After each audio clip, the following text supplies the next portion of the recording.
Hi, everybody. I'm MG Herron, and I'm here today with Jason Werbeloff, a science fiction, thriller, and horror writer based in South Africa. And we're going to talk about the TV show, the Netflix series, Altered Carbon. How you doing, Hi, Jason? Matt. Good to be here. Yeah, great to I'm have good. you. So we decided that we wanted to do one of these videos, and we were looking for something to talk about, and we settled on this Netflix series that we both love called Altered Carbon. So I'm just going to read the summary in case somebody who's watching this or listening hasn't seen the series. It's a science fiction Netflix series, and I'll just read the summary from Wikipedia right now. Altered Carbon is a 2002 science fiction novel by British writer Richard K. Morgan. Set in a future in which interstellar travel is facilitated by transferring consciousnesses between bodies, which they call sleeves in the book and the show, it follows the attempt of Takeshi Kovacs, a former UN elite soldier turned private investigator, who is hired to investigate a rich man's death. So the book was adapted as a Netflix television series by the same name, Altered Carbon, in 2018, and it stars Joel Kinnaman, James Purefoy, Martha Higarita. I actually have never said her last name before, but she was wonderful, and Chris Connor. So how long ago was it you watched this thing? And did you watch it like beginning to end in one I binge? did. I binged it. Yeah, I binged it, and I binged it maybe a day after it came out. So, That's so awesome. when was that? It was a few months ago, 3 months Yeah. ago. Yeah, just a few months ago. It came out like spring 2018. And I think I was the same way. I must have watched the whole thing in like a week, Yeah, it which it isn't a was lot. it was riveting, and that was something different from the book I found. So, Mm, I've tried to read the book twice, really? and both times I have not managed to finish it. What And brought you back the second time? well, it's just such an iconic book. And you say I write sci-fi, thriller, horror, and I do. And really, those three genres combine into cyberpunk. And Yes. Richard Morgan's work is like it's seminal for cyberpunk. Mm-hmm. So I thought I have to try this again. Yeah. And again, I couldn't finish it. This time I got a little further, maybe two-thirds of the way.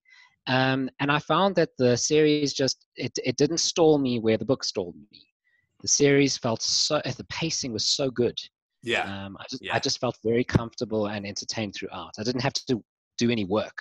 Oh, that's really interesting. So, do you remember while you were reading? Because I haven't read the book, I've only watched the series, which I love the series. And generally speaking, I love cyberpunk in general. But while you were reading the book, what was it that slowed you down? Do you remember something specific, or was it just like a feeling? That's a good question. I think in terms of the point in the plot, I think it was just before one of the big revelations. So Mm. there was a long kind of character informing section, and it just kind of like what it's like in the city, and what that life's like. And he was going through a boring time himself, Kovacs, the main character, Yeah. and it really transmitted into the writing. Hmm. And I just think Richard Morgan kind of slowed it down too much, because the book starts with a bang. It Mm. starts with an action scene. And I think Yeah. the series started with the same action scene. And Hmm. then it kind of slows down after that. But Hmm. it didn't slow down in the series. It slowed down in the book. Interesting. I wonder And if they compressed that, like the boring time where he was I like, think they did. And I think they did a very good job of it.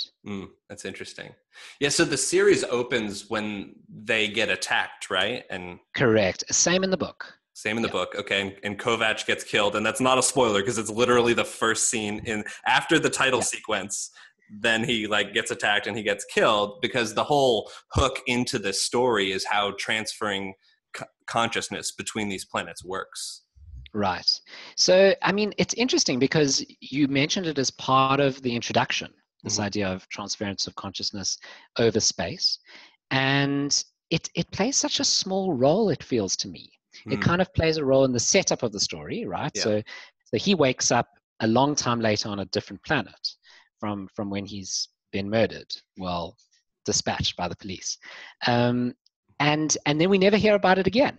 So Hmm. I wonder whether it plays more of a role in the rest of the series after season one, because there are multiple books in the book series. So it might play more of a role there. Hmm. But after that, it doesn't play a role. And it seems like such an interesting issue to discuss, Yeah. whether you are you if you transported across space and time, Hmm. um, using just a cortical stack. So the way it works in the book and the series is that your memories in your mind, your mental profile, is recorded and then transferred to what they call your cortical stack, which is at the back of your neck.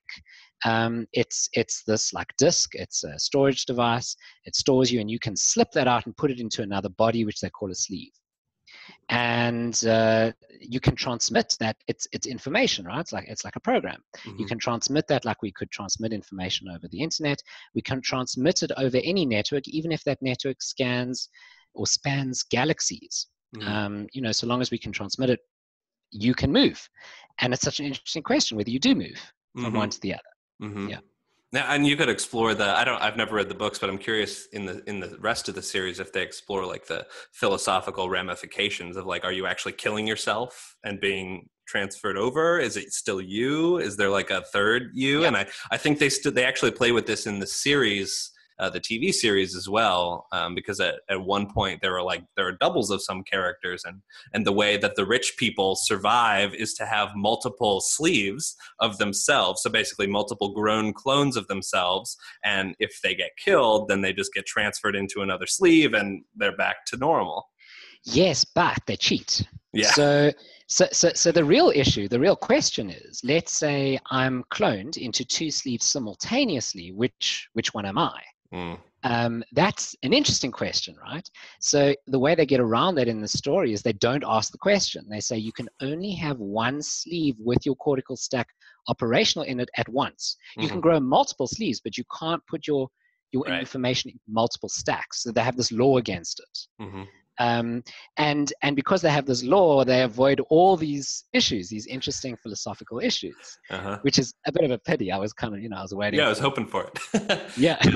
I mean, it's interesting because this whole idea of transferring consciousness to like specifically for the purposes of interstellar travel solves like a huge problem in hard sci-fi, which is the physical issue of interstellar travel. Like people have solved it with cryogenic chambers or with like some kind of wormhole, which is how Stargate always solves it, right? You just go through a wormhole, you just step through and you're there on the other side immediately. Well, they do this by transferring consciousness to get around the logistical problems, but in doing that, they introduce all these other issues. And even the stack introduces the other issue too, which is that you can, there's another layer of death is what the stack introduces, right? There's, sleeve death, and then there's true death.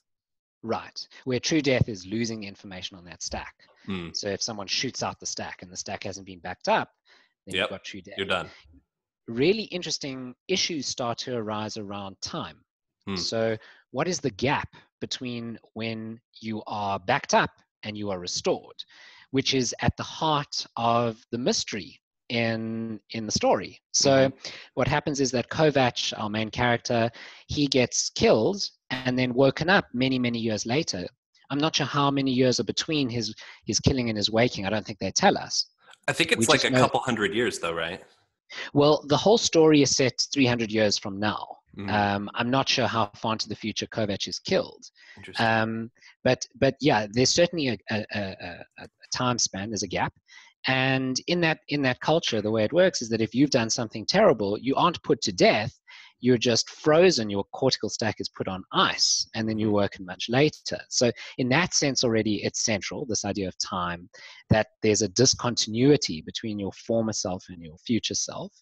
And that's supposed to be very uncomfortable for people. They're supposed to feel very discombobulated when they wake up. They're supposed to not really enjoy that time gap. And so that's what they do with prisoners. So instead of putting them physically in a prison, they just ice their cortical stack. And then wake them in a future sleeve. So I found that interesting in itself because I would love to be frozen for 300 years. And just all sci-fi writers would. Just great. See what's around. I mean, I think a lot of people would happily be frozen for 300 years, but at least in this story, being frozen for time is seen as a punishment. And then they explore that further because when he's woken by a very wealthy businessman named Bancroft. And Bancroft has been killed and his cortical stack was backed up about an hour before he was killed, so he doesn't know what happened during that hour. And when he's restored, he wants to find out what happened during that hour. Why was he killed, or how was he killed? And some people say he committed suicide, and he said, no, but I would never do that. And other people say, no, you were murdered, or he believes he was murdered. And Kovac's goal is to try and figure out what happened during this hour. And I don't think this is giving any spoilers. This all happens in the first 15 minutes or so. Yeah, totally. Mm-hmm. Yeah. And I forget what they call the rich people that have lived like 300 years. But this Bancroft guy, he's called a meth. They're called meths. That's right. From Methuselah, is that right? Yeah, something like that. Yeah, Methuselah was a biblical figure who lived for X hundred years or whatever it was. Mm-hmm. So they're called meths, and the way that Lawrence survives his murder is he has a satellite that's orbiting the planet that's a remote backup for his stack. So even if his stack gets blown out, he has the backup from 24 hours ago, which is why he doesn't remember what happened when he got killed, which is why this question of was it suicide, was it murder, is a really interesting hook into the story, because you're like, well, now I need to know. And I mean, it's a great hook. It's an amazing idea. There's an interesting philosophical question whether he is the same person when he is restored as the person who was murdered, because there's this 24-hour gap, and things, obviously very important things happen during that 24 hours, which may have changed who he was. Mm-hmm. There's some other fantastic science fiction stories that explore these gaps. There's one that I've been reading recently called The Punch Escrow. It was in the Goodreads Choice Awards last year, I think. It's called The Punch Escrow, and it really explores this hour gap. Oh, interesting. There was another novella by Brandon Sanderson, who usually writes fantasy. He wrote this science fiction novella called Snapshot, and it's kind of exploring this time gap as well. But the whole premise of that story is that they can take a snapshot of the last 24 hours of a city and everything that happens in a city to go back and reinvestigate a crime that happened. That's so clever.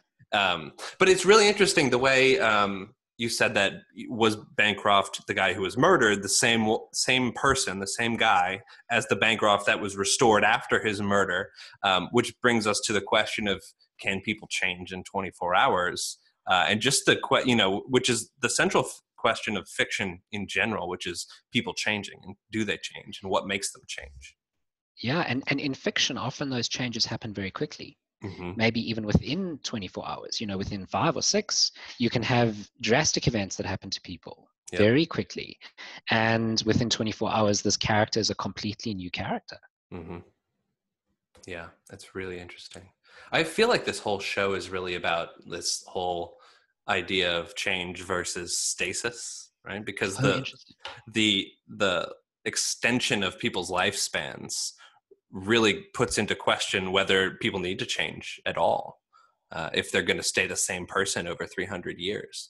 And especially if they could just like ice themselves and come back and become a new person in this new world. Like, do you really have to adapt to your present circumstances? Or you're like, oh, I'm just going to go on ice for a couple hundred years. I'll try again in the future.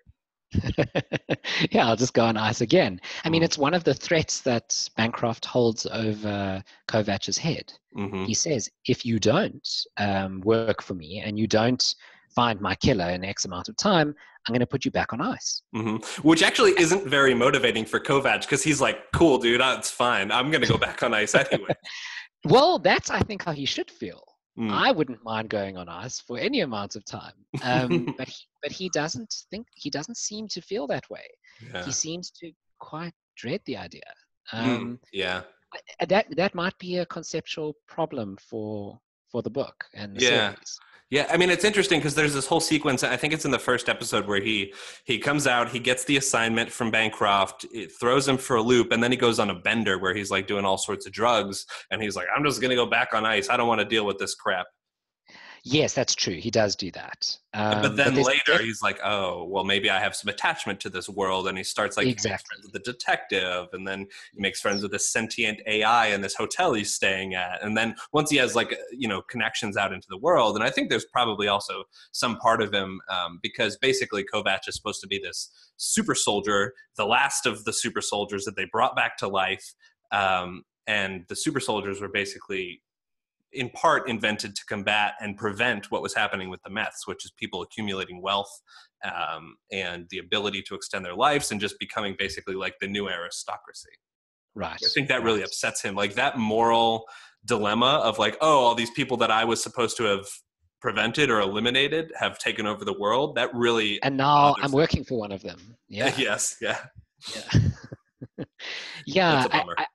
It's so interesting that you say that really what ties him to the world, what prevents him from stepping back into on the ice, is his connection to other people.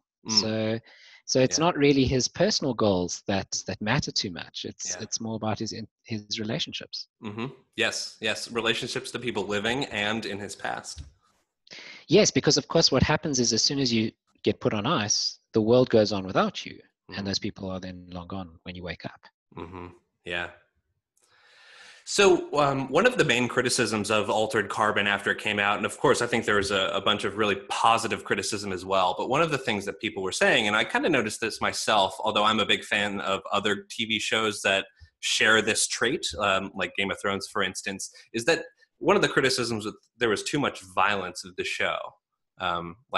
It's like to the point where it's like almost like, it's not like slasher level violence where it's just violence for the fun of it, but it's to the point where you're like, that was a really long, like 20-minute action sequence with a lot of blood. And you know, so I'm just wondering, what was your impression of it as a thriller or sci-fi horror writer? Do you think it was too much? Was it too little? Was it like just the right amount? So I felt it was great. I really enjoyed it. I mean, my personal preference is I love series with lots of violence. But I think what's important to note here is that, again, this is cyberpunk. And cyberpunk, it's a crucial ingredient of cyberpunk. There's tons of violence. There's a reason for the violence. It's not just for entertainment purposes. Even if it was just for entertainment purposes, I would be fine for that. I would be fine with that. Yeah. No problem, no skin off my shoulders.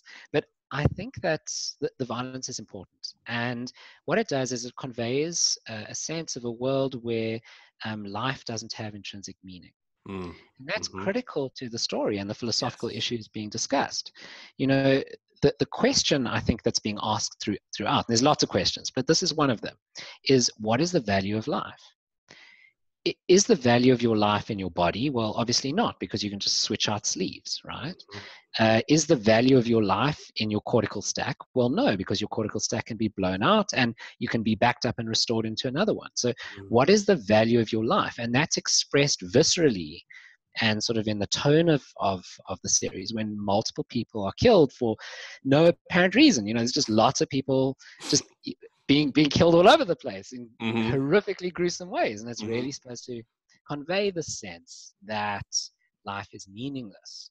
And Kovacs is trying very hard throughout the series to find his meaning, his purpose, why he's there, something to live for, something to keep him off ice. And, you know, it's mirrored in this violence everywhere. Yeah, no, I totally agree. I was playing the devil's advocate a little bit, but I also really enjoyed it. But I think that if you like shows like Westworld and Game of Thrones, where the violence is a big part of it, then you'll obviously enjoy it in this show because the action is really excellent, so well choreographed. It's a lot of fun. And because of this whole philosophical implication, it doesn't have the impact it may have. So it needs to be ramped up, right? Because people just come back. So I thought what was so interesting, I was having this discussion with a friend tonight, actually, that when you compare the violence to the violence in Westworld, I found this violence much more compelling. And the reason why is because in Westworld, there is just this constant reset, right? So what happens is characters killed, reset, characters killed, reset, reset, reset. But in Altered Carbon, people aren't so easily reset. So when someone is reset, they're often missing something that they didn't have before. So they're missing a bit of time. They're missing those memories. Or some people are killed permanently, and it happens over and over again. If anything, that's a criticism. It happens over and over again where people, not just their sleeves are killed, but their cortical stacks are blown out. So they suffer real death. So there's real stakes here. Mm-hmm. Whereas in Westworld, there aren't those real stakes. And Yeah. that's why I actually kind of didn't really enjoy Westworld that much. I felt like Mm-hmm. the violence wasn't violent enough. Whereas, whereas here, there are real stakes involved. Mm-hmm. Yeah, there's not as many consequences when it's just a simulation with robots, right? That's right. One of the other things that, especially for characters in the world or people in the world who are not wealthy, they could even lose their body. And there's a really compelling scene in the beginning of the first episode. And for this interview, I went back to and watched the first and the last episodes, that really good grounding, the beginning and end of the show. And in the first episode, after Kovacs comes back, there's this scene where a character whose name you don't even know, who is implied that she was a younger woman or a girl, was put into the body of like a 40 or 50-year-old, looks like a junkie, right? Like she was just super unhealthy. And so not only did she lose this unnamed character, and this only takes place in like 5 seconds in the background of the scene, right? Is that these parents realize that this person they've never met, who's like in their mid-40s, is their daughter, who just died in an accident or something, was brought back. And because of the lack of a choice of which sleeve she was placed into, she lost 40 years of her youth. Yeah. So the way it works in their society is that everyone is given a sleeve, but they don't get it by the state. So the state gives you a sleeve if you die, but you don't get a choice over which sleeve you get. Mm-hmm. And so it might not match your gender, it might not match your age, it might not match your preferences. Totally, your race, whatever it be. Different person. That's the question, right? Are you a different person? Yeah. And if you don't have money, you don't get to choose. So it gives the people who are wealthy all of the luxury of choice in what they want. And the people who don't have, which is a very typical, like don't haves in Cyberpunk, is a pretty typical dynamic. Usually it's very like much so. The corporate haves and every like normal person have nots. Very much so. And they explore it so well. They do. So there's this incredible scene where Bancroft, this incredibly wealthy meth, he purposely infects himself with lethal diseases that certain portions of the populace have, so that he can be recorded on camera being this philanthropical charity giver, and people will watch the sleeve die, but he's got 100 more clone sleeves waiting. He just kind of tosses them out, whereas this poor girl gets reincarnated into this old man's body, and it's such a big deal to her and her parents. She, as you say, she loses her childhood. Yeah. So even though like flesh is kind of like disposable in this show, like the consequences are still real. Yeah, and I felt like that wasn't explored properly on Westworld, where it was done so well on Altered Carbon. That's really interesting. What about, I guess you probably feel the same way about the sex and nudity, right? Like it kind of loses some of its impact because of the philosophy of the world, so it needs to be like ramped up to have real stakes. Yeah, that's definitely part of it. But again, Cyberpunk is a very violent, sexy place. Yeah, so, yeah. I keep thinking about Snow Crash. Have you read Snow Crash? I have not. It's a good one. I mean, Cyberpunk is typical of for combining this really philosophical like undertone with explosive action and violence and sex. Yes, it just seems to be the way that they do it. It's a strong free market libertarian society almost always in the Cyberpunk, right? Or film. So what you've got is like where there is a state, the state is something to be fought against, and the state is usually sort of corporate run.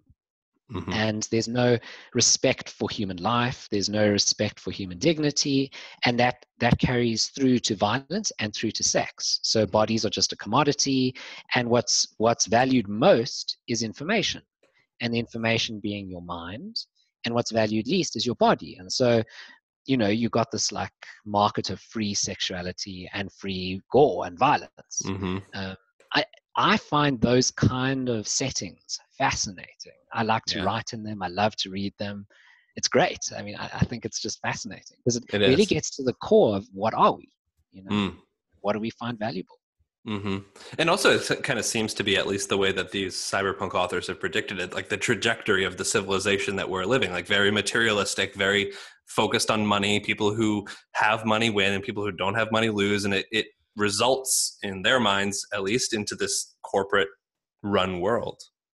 Yeah. So again, I keep coming back to Westworld because I've got like I've got some problems with it. And in Westworld, there's this assumption that the violence and the sex are problematic. So there's this assumption or presumption that it's a problem that characters are being treated this way. But I didn't feel that in Altered Carbon. There seemed to be a celebration of violence and a celebration of wanton sex. And I think that's great. The very Dionysian, right? Yeah. I'm fine with it. It's fun. It definitely is entertaining to watch. I really but I really don't think that's the only reason they did it. It is entertaining to watch, and I know they're kind of getting on that bandwagon. But I really think there are story-driven reasons and philosophically driven reasons for including it. Yeah, it's very consistent with the world. Yeah. So one of the other things that we both thought was pretty interesting is this exploration of transgendered and transracial identities across sleeves, specifically with Kovacs, because he is shown in his past. And I know they did this so that the characters look different. In part, it's a clever right? Storytelling. It's a clever way to cut between past and present. Yeah, because then you know immediately when you see this character, like, oh, that's past Kovacs and this is present Kovacs. But they could have done it with any two actors, right? So past Kovacs and what we're led to believe is his natural physical form is Asian, and the guy that they put him in the present is this like elite super soldier white guy. So why do you think they did that? It's really interesting. I was wondering as I was watching whether they would start commenting on it. And they didn't. But I never picked it up. Unless I missed it, I never picked it up. I also thought maybe they were putting it in because at the moment there is this trend towards social justice issues. And I was thinking maybe they were just trying to appeal to people to think about it, even if they never mention it. Yeah. So there could be political reasons for including it. But I think it might be more than that as well. Yeah. So they do it with race and they do it with gender as well. So there's a few characters you already mentioned, the little girl who comes back as an old man. But they do it with a number of characters throughout. And Kovacs at some point goes undercover as the mom of one of the prostitutes he's investigating, telling people that he's her mom, which he isn't, but they're not sure and they kind of believe him. Yeah. It's explored over and over again, and I think it really gels well with the sense of discomfort that a lot of characters feel in this world. As you said, violence, wanton sex, and now I'm not even in my own body, not just my own body, but I'm not even in a body that matches mine in its race or its gender. So it's this constant sense of alienation with the environment, with the world, with one's own body, with time. People are constantly, they're not at home. They don't belong anywhere. Throughout, Kovacs is trying to find where he belongs. He's trying to find his sister. He's trying to find his place in the world. And it's so hard because he's not even in his own body. And you think this detachment with like the physicality of yourself makes it harder for people to find meaning in their lives? Yeah, I do. I know that a lot of philosophers don't buy into what I'm about to say now. By the way, I have a philosophy background, so apologies if I throw some jargon at you. No, go at it. So philosophers often identify people with their minds. Okay, so the reigning philosophical theorists today say that who I am is my psychological profile. So it's my mind. And so if you shift me from one body to another, provided the psychological profile is constant, I'm still me. And I think what the series is really questioning is whether that's the case. Can I be so completely divorced from my body that I can just be slipped from one sleeve into the other? And there's lots of indications in the series that this is not the case. So when he wakes up each time in a different sleeve, he feels immense discombobulation. He feels like totally out of place. It takes him ages to get used to his face. There's a shock the first time he looks in a mirror. He throws up a lot. This body had all sorts of addictions. It was smoking and he's struggling with that. And, it has its own identity, which impacts Kovacs' identity. So I think it really plays with this question: are we just our minds, or are we more than that? Do our bodies impact us? And I think the answer they keep giving is yes, definitely it impacts. Yeah, it definitely impacts us, but it's also something we could get over. Like in the case of that girl who came back as the old guy, the parents end up loving him or her anyways, even though they don't recognize her and they can't see themselves in her anymore. Yes. But you feel the tragedy in that, right? Yeah, it is tragic. And it wouldn't be tragic if the body didn't count at all. Yeah, and maybe it counts more than people give it credit for.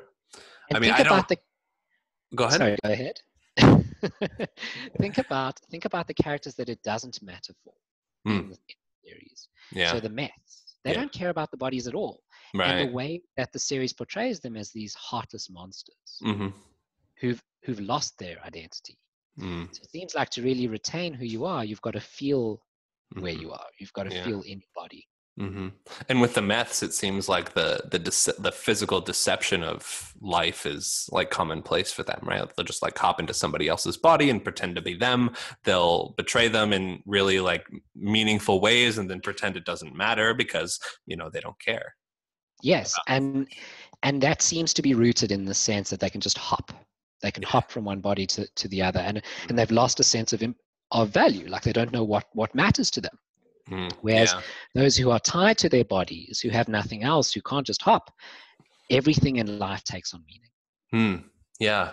I mean, it's really interesting. All of the themes that we decided we want to talk about are kind of tied into this. And the last one that we have written down is one of my favorite characters in the show, which is the sentient AI that lives in the hotel where Kovacs lives during the show. And he makes friends with this sentient AI, but the sentient AI is attached to the building. So it is in fantasy or science fiction what we call a genius loci, which is basically a living place. That's the role that this hotel plays. And he's supposed to be Edgar Allan Poe, right? So he looks kind of like from the 1800s. He dresses like Edgar Allan Poe. He talks with like a sonorous British accent, and it's really amusing. And also he's like extremely violent as well, so he fits in with the universe, which I thought was really amusing. But since we've been talking about people finding meaning and finding identity through the physicality of themselves, it's interesting that they would put a genius loci character in here who is attached to his physical shell. Yes, this is such an interesting issue. It's something I've written about in blog posts before. I don't know if you've seen the movie Her. Is that where he falls in love with the AI? That's right. His operating system on his computer and his cell phone. Yeah. So it's so interesting because there are these scenes in Her. I'm not trying to go off topic here. I'm going to relate it back in a moment. But, so there's these fascinating scenes. So he falls in love with this AI embodied in his phone. But this is exactly the problem. It's not embodied. And they have these weird scenes where they have sex, but it's through voice only. And she doesn't have a body that he can have sex with. So it's all kind of in his imagination. And I felt like the movie failed there in those sex scenes because I couldn't believe it, right? And it went further than that. I couldn't believe that this AI had needs, desires, values, that it found meaning in certain things, had projects, ambitions, goals, because it didn't have a body to feel them. Now, Poe does have a body. Poe's body is the building. So there's lots of scenes where havoc is wreaked on this body. So these guys come in with shotguns and they start blowing up the place. And multiple times this happens. This building is attacked, and Poe feels it. Poe does not like this, and he retaliates with his body, with these machine guns built into the walls. And so I could believe Poe. I believed him as a real character, and Poe is a very poignant character. He cares for this little girl, and he tries to help her and to like therapize her.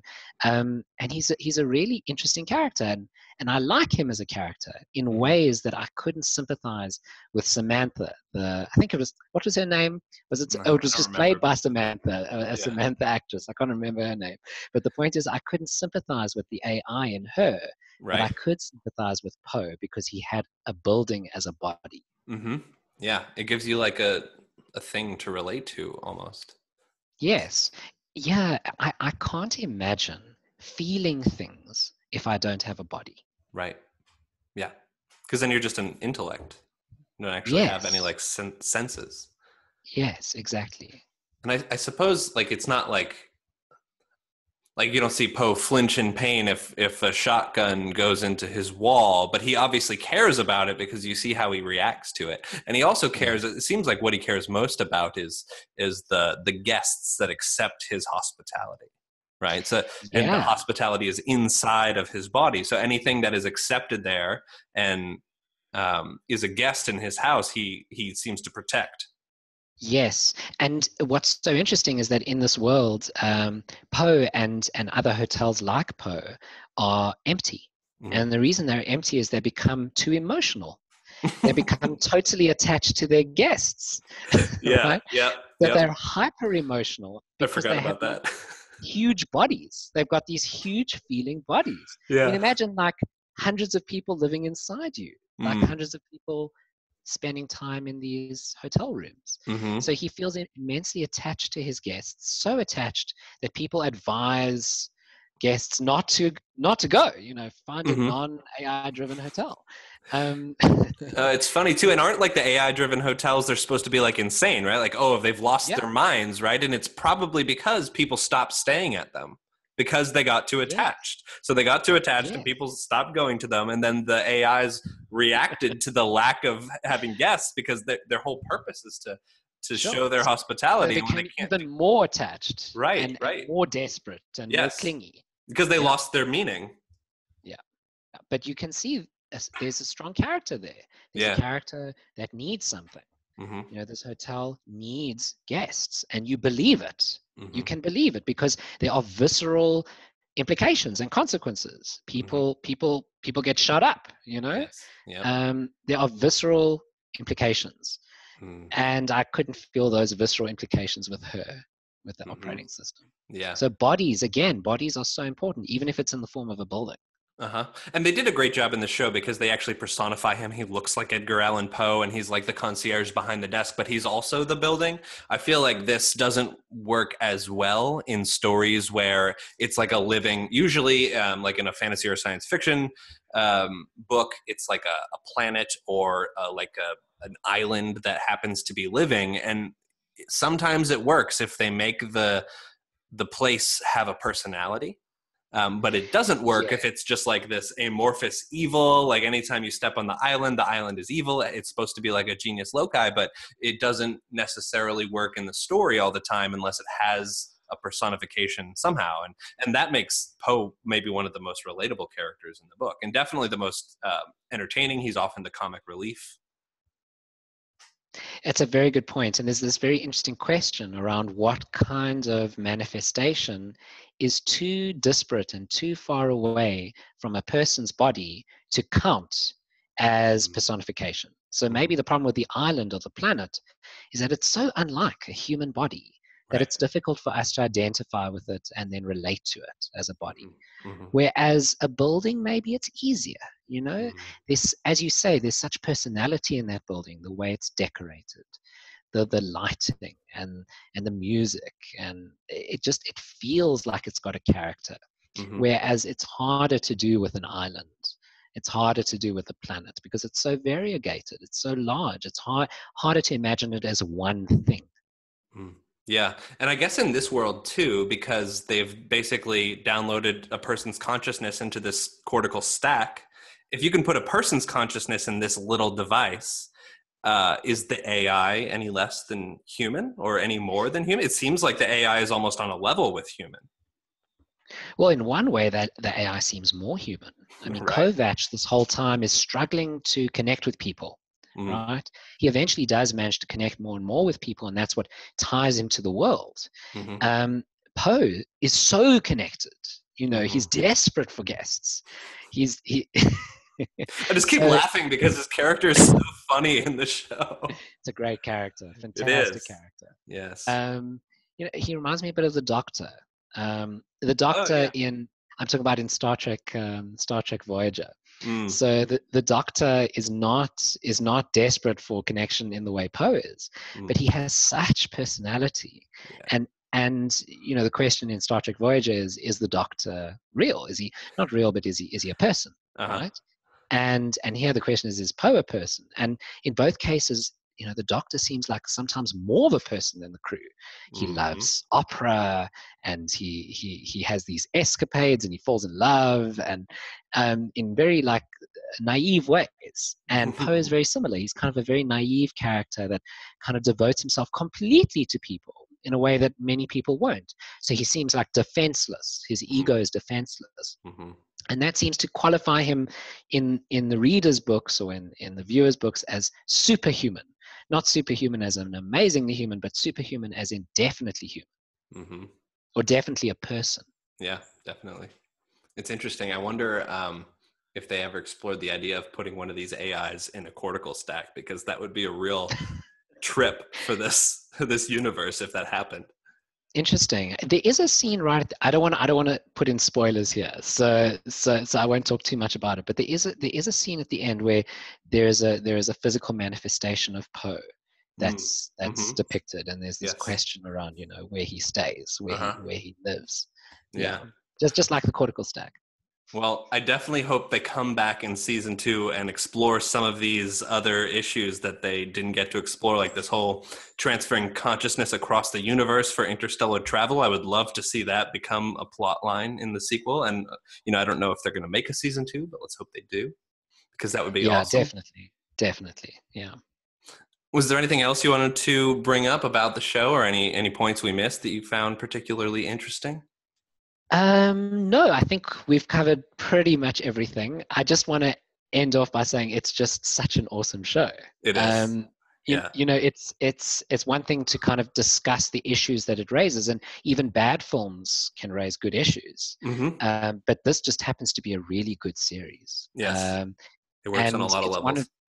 Very much so. And I think it's one of the very rare examples of a series or a film that's better than the book. That's rare. That is really rare. And I don't think a lot of the big cyberpunk names have been turned into film yet. Like there's no Neuromancer film, right? There's no Neal Stephenson film. I would love for them to do Snow Crash, because that shares a lot of themes with Altered Carbon, but it's very Neal Stephenson. It's so interesting, like the corporations own different parts of America and how they're navigating that, and it's just incredible. And of course there's samurai swords, so who wouldn't want that? It sounds perfect. Yeah, I mean, it's great. Well, next on my list is Ready Player One. So I've read the book, love the book, but I haven't yet watched the movie. Yeah, same. I did the book. I actually read the audio, or I listened to the audio that Will Wheaton. So did I. Yeah. I love Will Wheaton as a narrator. Fantastic. Yeah, he does a great job. I am interested to see what you think about that. So before I let you go, why don't you tell people a little bit about where they can find you in case they want to read more about your philosophical takes on science fiction, which you do a great job of on your blog, or want to read your sci-fi thrillers? Sure. So as Matt said, I'm a sci-fi author myself, and my stuff's all available on Amazon. And you can read more about me by going to my blog, which is www.jasonwerbeloff.com. Or you can look up Jason Werbeloff on Amazon, and all my books are there. And I have my own cyberpunk worlds that I've created. Probably the most well-read one at the moment is Defragmenting Daniel. And Defragmenting Daniel is also very much in the cyberpunk space, and has plenty of gore and plenty of sex. So, well, so it's a perfect match for Altered Carbon. Yeah, something authors do a lot of is marketing, these self-published authors, and we're always looking for things that are similar to our work, so we can compare them and explain to people, our books are like this. And Altered Carbon is probably the most similar film that I've found to my work. Oh, so, interesting. Well, it's not a film, it's a series, but yes. So it's a really good match for Defragmenting Daniel then. Very much so, because Defragmenting cool. Daniel is about a boy looking for his organs, his parts. Oh, that's great. And the question is whether he identifies with his body or not. And as the book goes on, he changes his mind on this. Very interesting. Very interesting. Well, thank you so much for taking the time to join me today, talk about Altered Carbon, and maybe we could do it again sometime. We'll talk about some other cyberpunk books. And if you read Snow Crash, we should come on again and talk about Snow Crash, because I feel like that one is really in your wheelhouse. It's risen right up my to-read list. It was on already, but you've pushed it right to the Bumped top, it up a couple spots, right? Definitely. Thank you, Matt. All right. Thanks again. I'll see you. Okay. I appreciate it. Keep well.